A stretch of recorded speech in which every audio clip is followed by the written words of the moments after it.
Sports Radio.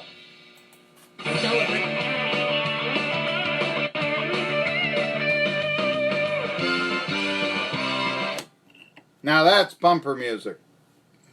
And I'm a sports talk show host, Marky Billson, Tri-City Sports Now.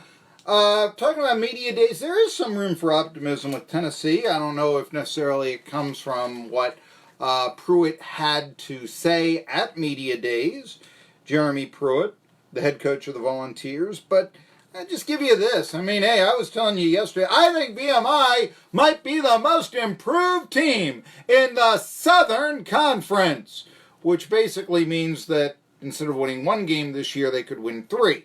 Hey, a 2-game progression, you know what I mean?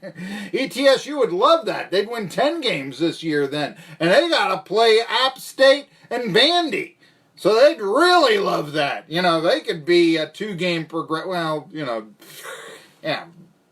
Anyhow, you look, though, and one of the reasons I thought that is that VMI, although not good last year, certainly at 1-10, was returning 19 out of 22 starters.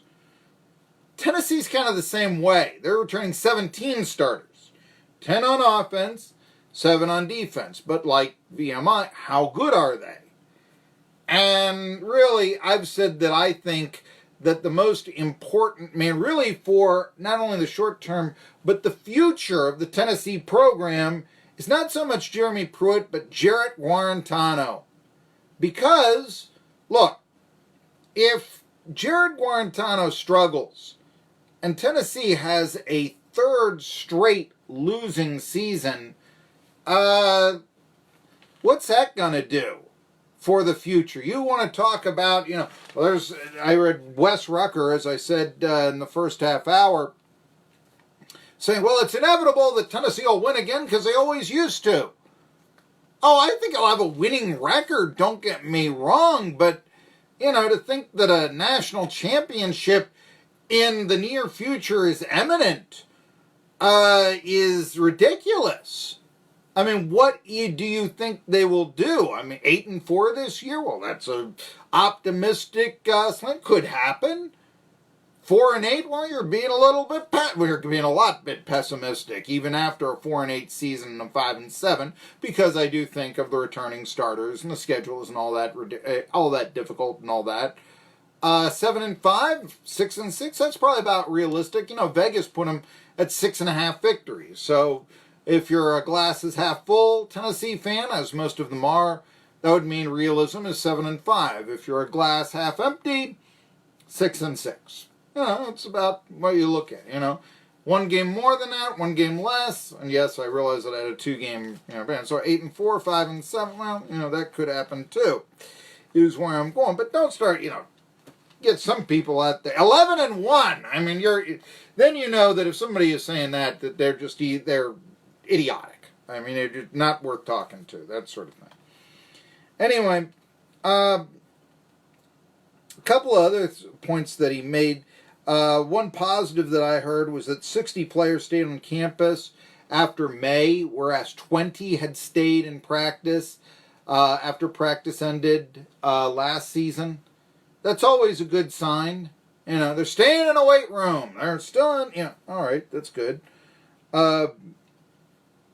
He mentioned a lack of a pass rush that Tennessee had, and I do think that most people think that will be their Achilles heel this season. He mentioned that when he inherited the program, he had 6 scholarship linemen. How do you practice with 6 scholarship offensive linemen? He asked that. I'll tell you how you do it. You throw some walk-ons on there. It's practice. Come on. Not every bit of practice is an Oklahoma drill. In fact, I don't even know how many people are still doing the Oklahoma drill. But, you can do this. It's not that big of a deal. I mean, heck, I've been to these football practices, there's not usually a heck of a lot of contact in the trenches in them, But he mentioned that, but then he also said that, well, we have 3 scholarship QBs, and most teams have 4 or 5. Well, then, you can't practice if you don't have the linemen, but you're not saying the same thing. You're not saying it's a positive, but you're suggesting, well, we don't have a whole lot of quarterbacks under scholarship. You can run a practice with walk-ons. That's why you have walk-ons. And I noticed a couple of times and there's an old statement, I do it myself, but when somebody will say something and end the sentence with, okay, there's always the belief, and this is what people will say, when you will go and, something along the lines of, let me put this out here, the East Tennessee State Buccaneers are the top program in basketball in the Southern Conference. Okay? Well, that okay asks for your validation.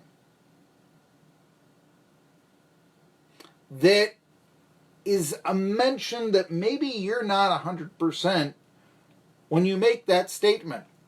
Now, on this show, people can go through the archives, I'm sure, and I know that I have ended a sentence with, okay, you have too. Just about everybody has.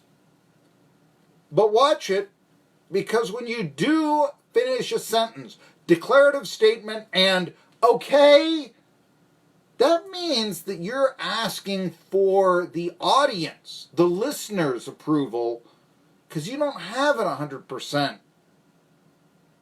yourself. Okay? And Pruitt has that manner of speaking. So that's where, when I mentioned, he speaks of the 16 national championships that his assistant coaching staff has, but he's willing to talk about, like he was a former high school coach, one of 8 on our staff, and that teaches progression, and he doesn't finish up okay there. It almost tells me high school mentality rather than professional championship mentality, which is surprising because he came from Nick Saban, and you would think then you didn't need the okay type of validation. And I heard a couple of times he said that, and that whenever I hear whenever I hear you end that sentence with okay, then I kind of know that maybe you're not 100% on your belief. So those are some of the things that I took from Media Day. Now, a lot of people, they seized upon doctors working on a plan for Trey Smith to play football again. So much talk about alignment, which shows you all this talk that the lines of Tennessee do not figure to be all that good, although they are putting in 5-star freshmen and all this. Anyway, but here's the skinny. Smith, of course, missed the last 5 games of the 2018 season due to blood clots in his lung. He's thought to be, he was the 16th best prospect in the country when the Vols got him. He started on the line right away, guard, tackle, he can do it all, very good lineman. Of course, I've often said, you can always find another tackle. Not to diminish the importance of the position. Hey, it keeps your quarterback upright. I get it, all right? But it's a lot easier to find another tackle than it is another quarterback. I also love to talk about the old St. Louis Rams. Hey, Orlando Pace was drafted 1st overall, and he played Pro Bowl caliber at tackle, pancake block after pancake block. And the Rams continued to lose. But when they got Kurt Warner, yeah. See the difference? All right. Pruitt said, we're in a process with our doctors. Trey wants to play football, and they're in a process of figuring out a plan so he can be able to do that. Smith started the first 19 games of his career, no red shirt, but then the blood clots in his lungs. I didn't know this. Jared Guarantano was Trey Smith's first roommate at UT. And Guarantano said, he's one of my best friends, so I really appreciate the fact that he's trying to get back, and I don't want to rush into things if his health isn't 100%, because I really care about him as a person. If he's able to play, he's able to play. If I'm not, I'm completely happy with that. So they are caring about his health. And that's big. I'll tell you one of the things, one athletic career that ended, you're going to love this, through blood clots in the lungs, was Jesse the Body Ventura. You heard me. The famous professional wrestler. What got him to, man the mic back in the 80s beside Vince McMahon? Well, McMahon. Yeah, but McMahon, that sort of thing. When you heard that, that was because Jesse the Body had blood clots in his lungs.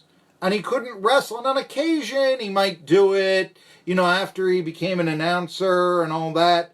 But that's what got him out of the ring and eventually into the governor's mansion in Minnesota. Did you know that? I'm guessing you didn't.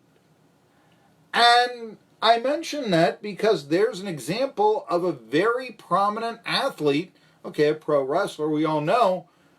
A lot of us loved back in the day, and it was blood clots that prevented him from wrestling again. So I don't know. Trey Smith for governor of Tennessee? He could probably win. He was a ball player. At Neighborhood 4.